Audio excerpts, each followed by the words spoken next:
Hi, welcome to another episode of Hot Takes. There's been a survey, a great survey, and it's asked people who they blame in Scotland, people of Scotland, who they blame for the decline and cutback and destruction of public services. And by a country mile, there is only one person or one group they blame, be it NHS, schools, transport, roads, you name it, everything, every single sector they were asked about. Who's at fault for this? Who's at fault for this? Who's at fault for this? One group. That group is the SNP by a absolute country mile.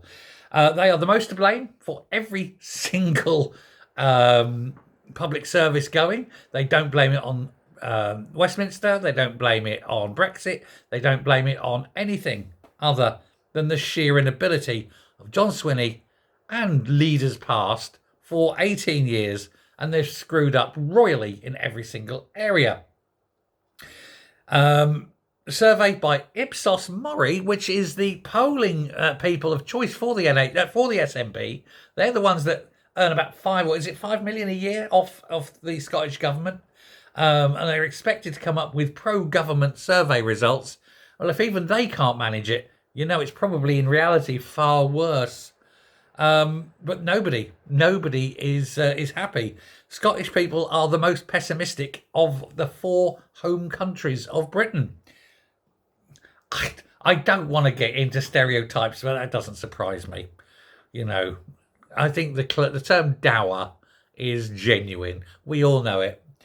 But I don't mean that in an insulting way. It's just the psyche, the national psyche. You have some great fun up there. Absolutely you do. But you know, there is a reason for it. Anyway, Scots are increasingly fed up with the state of the NHS. They also found that voters in Scotland are more likely to say they're dissatisfied with the quality of education than those in England, Northern Ireland or Wales. Housing is another very bad area for them as well. And it's not, to be aside, tangent. It's not an area it's going to improve with everything that they're doing. They can't build houses. They can't build social houses. They can't get renters homes because all the landlords are quitting because of all the shit that they're doing against landlords. There's virtually no builders in Scotland because they've all gone down south because they don't want to be paying the insane taxes on what they're doing in Scotland. And then they're going, but there's no houses. Well, what the hell do you expect, you morons?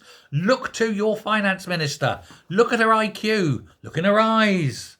That tells a tale, doesn't it? That's a woman of very little intellect. Anyway, it's a 30-watt bulb, you know what I'm saying?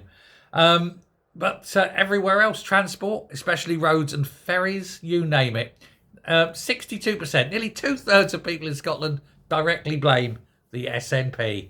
Well, bloody done. Who else is it going to be? Tough, isn't it? Who do the SNP blame? Well, everyone. Not them, though. They blame Westminster, the Tories, Tory austerity, Brexit, aliens, King William, you name it, they'll blame him.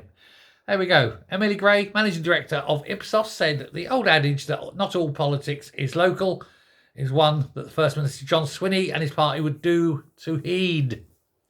Yes, that's why everyone's blaming them and continuing. Thanks very much. Take care. Let me know what you think. Bye.